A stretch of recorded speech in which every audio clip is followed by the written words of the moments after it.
दोस्तों कोई भी आदमी हो, अगर किसी भी आदमी को नया बिजनेस करना है ना, तो वो अपने तरफ से पूरी मेहनत करता है, पूरा पैसा उस पर इन्वेस्ट करता है।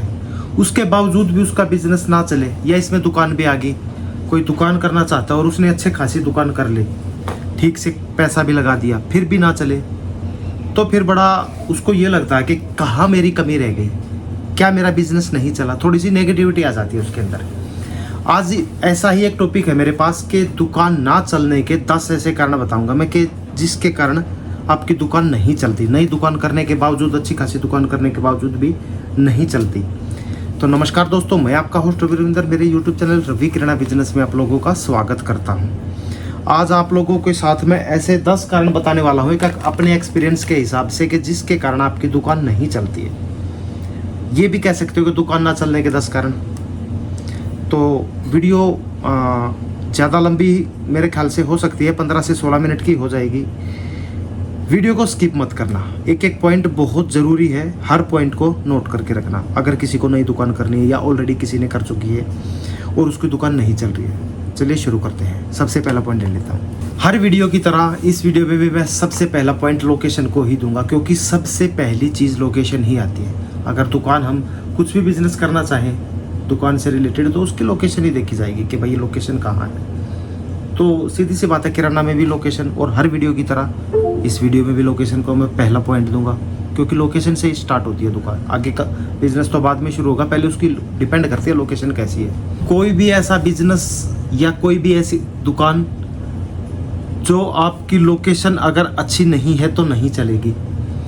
जैसे कि हर वीडियो में बताता हूं कि लोकेशन आपकी दुकान की, कम से कम दुकान जो है, हमारी किराना की जो दुकान है, उसकी दुकान की लोकेशन ऐसी होनी चाहिए। मान लीजिए गांव में दुकान है, तो गांव में जहाँ से गांव का आना जाना होता है, मेन चौराहा होता है, मेन चौक होता है, जहाँ पे पूरी आबादी, कम से कम ज़्यादा नहीं तो 70-80% गाँव का आना जाना उसी चौक से, उसी रास्ते से हो, वहाँ पे दुकान हो तो चलेगी। अगर वहाँ पे दुकान नहीं है, आपने दुकान कर ली कहीं तंग सी गली में जाके कि भाई उसमें 5-7-10 घर हैं बस, और है ही नहीं, और उस गली में से सिर्फ उन्हीं घर का आना जाना है, उसके बाद पूरा गांव कहीं और से जा रहा है। इसी तरीके से शहर में भी है। शहर में भी अगर आपने कहीं गली मोहल्ले में दुकान कर ली, चौक पे कर ली तो ठीक है। अगर किसी ऐसी गली में कर ली, भाई उस गली में तो 5-6 मकान है, वो भी सारे नहीं लेंगे। दोनों के, गाँव में भी और शहर में भी, दोनों केसों में लोकेशन डिपेंड करती है। अंदर गली में ले ली, कौन आएगा गली में फिर? अगर अंदर गली में 5-6 मकान है, चलो मान लिया 5-6 कस्टमर, सारे मकान वाले आ जाएंगे आपके पास, बाहर का कोई नहीं आएगा। वहाँ पे वही बंदे आएंगे जो वहाँ पे रहते हैं, लेकिन मेन चौक पे, मेन चौराहे पे वो सब गांव के सारे लोग आएंगे जहाँ से उनका आना जाना होता है। तो लोकेशन बहुत डिपेंड करती है। दुकान की लोकेशन ऐसी जगह पे करनी है आप लोगों को जहाँ पे एक चलता फिरता कस्टमर आपके पास आए, ना कि आपका जो कस्टमर है वो आए, एक चलता फिरता कस्टमर चाहिए हमें। ऐसी लोकेशन पे दुकान करनी, पहला पॉइंट है। अब दुकान ना चलने का दूसरा पॉइंट है टाइमिंग। दुकान की जो ये अपनी किराना की दुकान है ना, इसकी टाइमिंग बहुत खतरनाक है। खतरनाक मैं क्यों बोल रहा हूँ? क्योंकि ऐसा कोई बिजनेस ही नहीं है, ऐसी कोई दुकान ही नहीं है जो सबसे ज़्यादा टाइमिंग इस दुकान पे और किसी दुकान पे है ही नहीं। लोगों के उठने से पहले आपकी दुकान खुलनी चाहिए, क्योंकि सुबह दूध चाहिए, ब्रेड चाहिए, चाय पत्ती, चीनी, XYZ बहुत सामान चाहिए। उनके सोने के बाद दुकान को बढ़ाना, जब तक वो जागते रहते, कोई कभी किसी को कुछ चाहिए, कभी कोल्ड ड्रिंक चाहिए, कभी आइसक्रीम चाहिए, कभी दाल चीनी, जो भी XYZ घर में चाहने की, खाने पीने की जो नीड है वो चाहिए। और किसी दुकान में ऐसा है ही नहीं। और दुकानें हैं, कपड़े की है, बर्तन की है, किसी भी चीज़ की दुकान है, 9 बजे 10 बजे ओपन होती है और शाम को 7-8 बजे तक बंद हो जाती है। आपकी दुकान सुबह 6 बजे 5 बजे खुलती है। किराना की दुकान ऐसी है, सुबह 6 बजे 5 बजे खोलनी पड़ती है और रात को 10 बजे तक बैठा रहना पड़ता है। ऐसी दुकान है। दूसरा, टाइमिंग को लेके बता रहा हूँ, इस दुकान में कोई संडे मंडे भी नहीं है, कोई छुट्टी नहीं है। अगर कस्टमर है, उसको सामान चाहिए और आपकी दुकान बंद है, तो दूसरी दुकान पे जाके लेगा, उसको तो सामान चाहिए। अब दूसरी दुकान वाला उसको थोड़ा बहुत सामान सस्ता दे देगा आपके रेट से, फिर आपका कस्टमर भी ख़राब हो जाएगा। नेक्स्ट टाइम पे वो आपके पास आएगा नहीं कर सकते छुट्टी, किसी न किसी को बैठा के जाना पड़ेगा। वो जो बंद होती है ना जो दुकानें, दूसरा कारण मेन यही है। वो लोग महीने में 3-4 दिन दुकानें, अगर कुछ काम भी हो गया ना, वो दुकान घर का कोई काम हो गया या कहीं रिश्तेदारी में जाना पड़ गया, शादी में जाना, दुकान बंद करके चले जाते। कस्टमर तो अपना सामान लेगा, वो दूसरी दुकान से लेता है, उसके पास नेक्स्ट टाइम पे कस्टमर आता नहीं, उसका मोरल डाउन होता है, वो सोचता है कि मेरी दुकान चल ही नहीं रही है, वो बंद कर देता है। बहुत मेन कारण ये भी है, दूसरा पॉइंट है ये। तीसरे पॉइंट की बात कर लेता हूँ मैं, नॉलेज। किसी बंदे को अगर नॉलेज नहीं है ना, नई नई दुकान कर ली तो उसकी दुकान 101% बंद होनी है। नॉलेज तो है नहीं, दुकान करके बैठ गया तो कैसे काम चलेगा। अगर उसी बगल में 4-5 दुकानें पहले से है, वहाँ पे कर ली तो भी मर गया, क्योंकि उन लोगों को ऑलरेडी नॉलेज है। अगर नई दुकान करनी है, नॉलेज नहीं है, तो कैसे मर गया भाई। कुछ भी प्रोडक्ट लगा लो, XYZ प्रोडक्ट लगा लो, ये लगा लो, ये दंतकांति है, पतंजलि की है, ये 60 रुपये इस पे MRP है। अगर मार्केट रेट इसका 58 है, 57 है, मार्केट में 57-58 रुपये की बिकती है, और उसका MRP मुझे नॉलेज नहीं है। मान लो मैंने नई दुकान की, मुझे नॉलेज नहीं है, मैंने तो उठाया और इसका MRP देखा भाई 60 रुपये, मैंने 60 की दे दी कस्टमर को।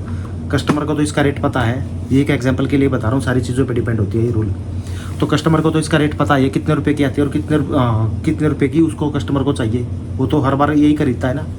आप उसको महंगी दे दोगे बिना नॉलेज के, नई दुकान कर ली, आपको नॉलेज है नहीं कि ये कितने की बिकती है, फंस गए वहाँ। वो नेक्स्ट टाइम पे कस्टमर आएगा नहीं, मोरल डाउन, धंधा चौपट।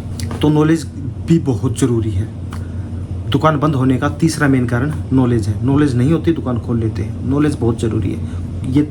यही है पेस्ट है। कहाँ से लेके आए भाई, कितने रुपए की आती है ये। अगर मैं 60 रुपये की बेच रहा हूँ तो आती कितने की है मुझे, ये भी तो मुझे पता होना चाहिए। कितने रुपए मुझे इस पर बच रहे हैं। थोड़ी सी नॉलेज ज़रूरी है, बहुत थोड़ी सी नहीं, बहुत चीज़ों की नॉलेज ज़रूरी है किराना की दुकान में। मेरे एरिया में कौन सा सामान बिक रहा है, मैं ऐसा सामान लिया हूँ जो दिल्ली में बिक रहा है, मैं बैठा बिहार में।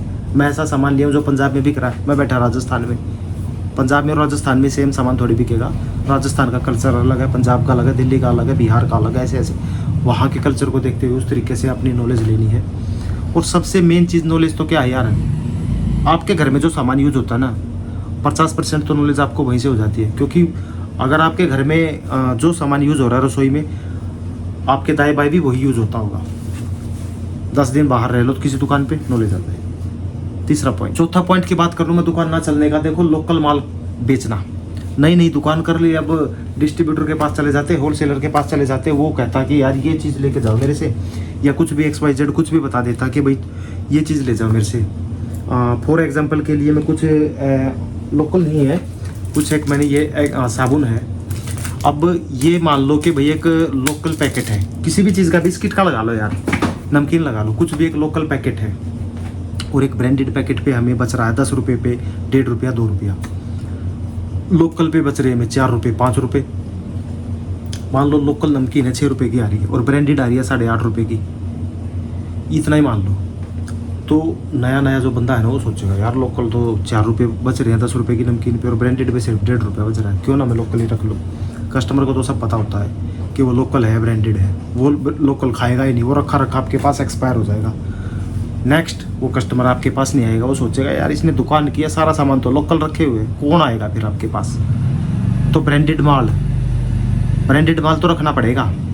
लोकल माल रख के नई जो दुकानें करते हैं वो सबसे बड़ी बेवकूफ़ी करते हैं, क्योंकि आज के दिन कस्टमर सभी पढ़े लिखे हैं, सबको नॉलेज है, गाँव में भी सभी पढ़े लिखे हैं कि अच्छी चीज़ें खाएंगे। लोकल माल है चौथा पॉइंट, जो रख के आप अपनी दुकान को फेल कर लेते हो। अच्छा, पांचवा पॉइंट है व्यवहार। आपके नेचर पे डिपेंड करती है आपकी दुकानदारी। बहुत से पॉइंटों को इग्नोर कर सकता है बंदा, लेकिन व्यवहार को इग्नोर नहीं करेगा। कोई कस्टमर आ गया ना, और उसको एक प्यार से ट्रीट करो, हाँ जी सर क्या चाहिए, आ जाओ अंकल जी क्या चाहिए, आंटी जी क्या चाहिए, या कुछ भी XYZ। औरत आ गई, उसको अच्छी मतलब ये एक गलत निगाह से नहीं देखना, क्योंकि छोटे बच्चे भी आएंगे, लड़कियाँ भी आएंगी, औरतें भी आएंगी। लोगों के प्रति आपका व्यवहार कैसा है, बोलने का तरीका कैसा है। एक आदमी आ गया, हाँ भाई क्या चाहिए, हाँ जी सर क्या चाहिए, चीज़ तो एक ही है, बोलने का व्यवहार थोड़ा सा चेंज करना पड़ेगा, नरम व्यवहार रखना पड़ेगा। इसमें आपका व्यवहार डिपेंड करता है आपकी दुकान पे चलने के। 2 बंदों को जाके बोलेगा यार बड़ा अच्छा लड़का है यार, बड़ा अच्छा वो दुकान वाला है, प्यार से बातें करता है, और अगर आपने बोल दिया हाँ भाई क्या चाहिए, यार बेकार है यार दुकान वाला, तो वो तो अकड़ के बात करता है, उसको तो घमंड है, ये है वो है, वो 2 बंदों को और ख़राब करेगा। तो आपका व्यवहार भी डिपेंड करता है आपकी दुकान को चलने में। व्यवहार ख़राब है तो दुकान चलेगी ही नहीं, कोई नहीं आएगा। छठा मेरा पॉइंट है कि आपकी दुकान पे ना सारा माल नहीं होगा तो दुकान बंद होगी।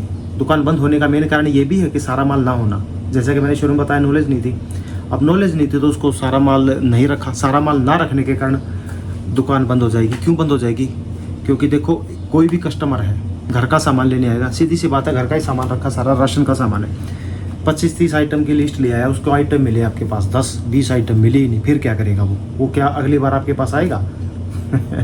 एक सोचने की बात है यार, 30 आइटम उसको चाहिए, उसको आइटम मिली 10, आपकी दुकान पे 20 मिली नहीं, आप बोलोगे यार फिर आ जाना, फिर ले जाना। अरे उसको तो चाहिए भाई, वो आपके पास नहीं आएगा, बगल वाली दुकान पे जाएगा या कहीं और जाएगा, पर आपके पास नेक्स्ट टाइम पे नहीं आएगा।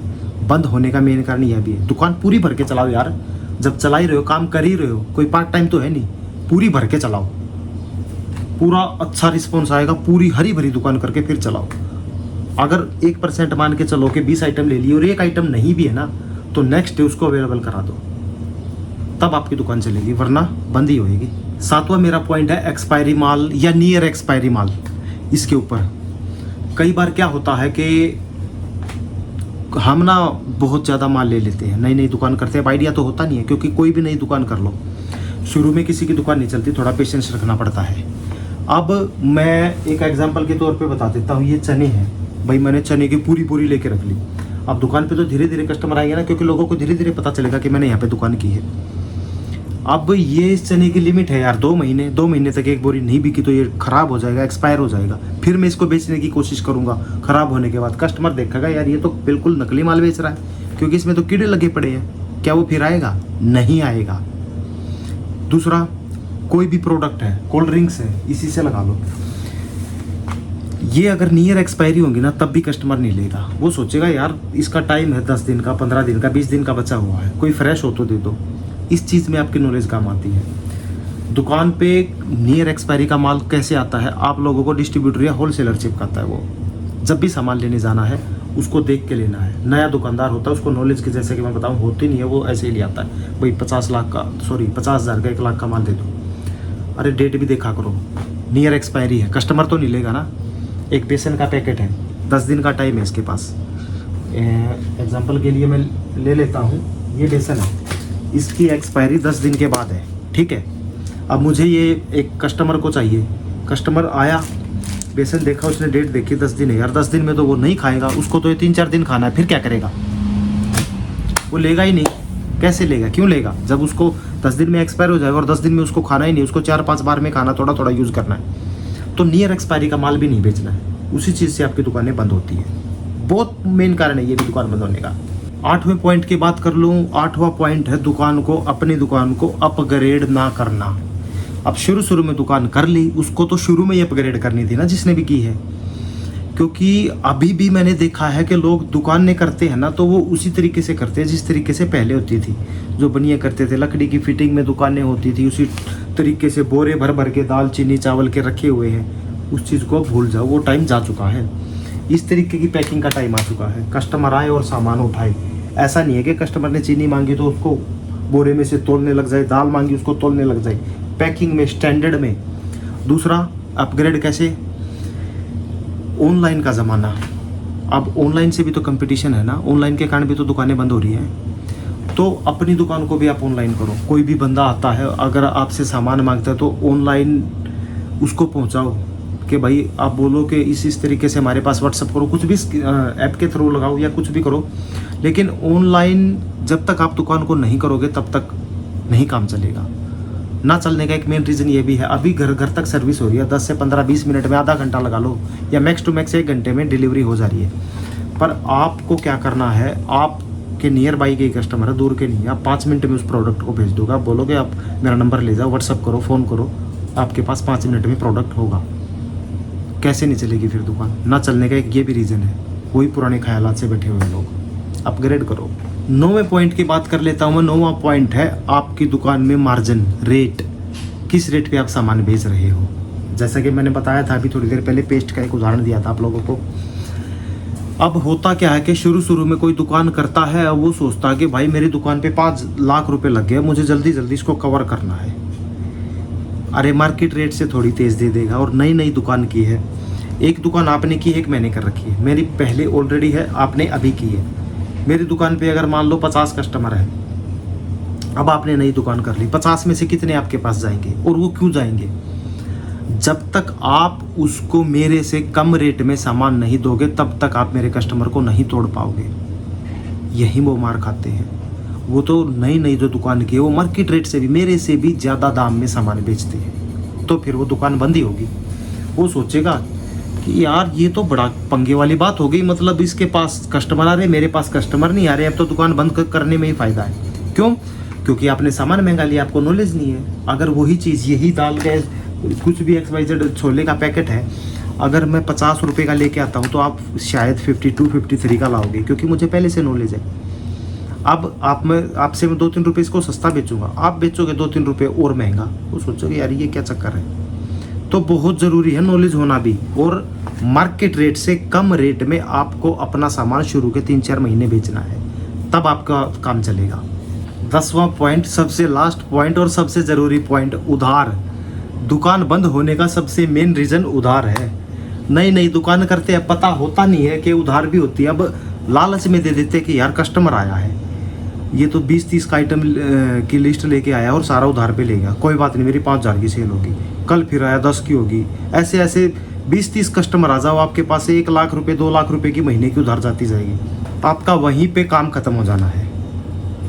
क्यों काम खत्म हो जाना है? उसको तो उधार के पैसे देने ही नहीं है। भाई एक चीज़ बता देता हूँ मैं, उधार के बिना काम भी नहीं चलता, पर ये एक ऐसा कीड़ा है किराना की दुकान में कि ये किराना की दुकान को डुबो देता है।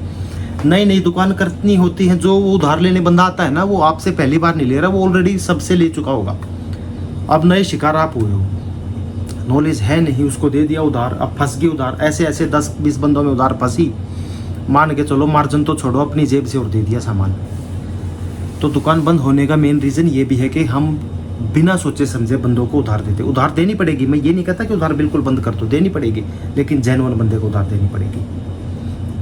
तो ये 10 पॉइंट थे मेरे, जो मैंने आप लोगों के साथ शेयर किए, मेरे अपने पर्सनल एक्सपीरियंस के हिसाब से कि दुकानें जो बंद हो रही है वो क्यों हो रही है, यही रीज़न हो सकता है मेरे ख्याल से, जहाँ तक मेरा अपना पर्सनल एक्सपीरियंस है। बाकी अगर आपको भी कोई इससे अलग कोई लगे पॉइंट कि हाँ भाई एक ये भी पॉइंट है, तो आप कमेंट करके ज़रूर बताना, हो सके मैं किसी के साथ शेयर कर पाऊँ उसको।